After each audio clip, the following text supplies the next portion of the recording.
ملک میں سیاسی استحکام اور حالیہ شرپسندی میں فوری اقدامات کے لیے علماء و مشائخ بھی میدان میں آ گئے۔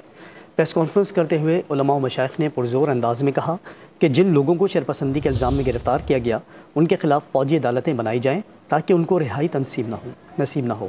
حکومت اور اداروں سے مطالبہ کیا کہ کوئی بھی سیاسی جماعت جو ملک کو نقصان پہنچائے اس کو معاف نہیں کرنا چاہیے۔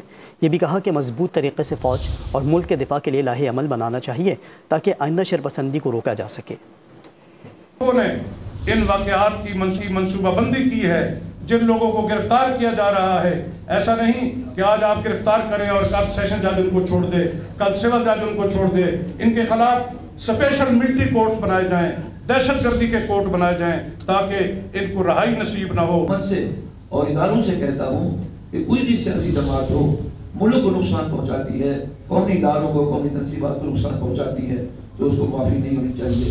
کہ آج ہمیں مضبوط طریقے سے عمل بنانا چاہیے، اپنے اداروں کا اور اپنی فوج کا، اپنے ملک کا، اپنے ملک کے ان اثاثہ جات کا بھرپور طریقے سے اس انداز کے اندر ہم دفاع کریں کہ آئندہ کے لیے کوئی سیاسی پارٹی ہو، کسی کو کوئی ناراضگی ہو، کسی قسم کا احتجاج ہو، لیکن یہ رویہ جو ہے نہ اختیار کیا جائے۔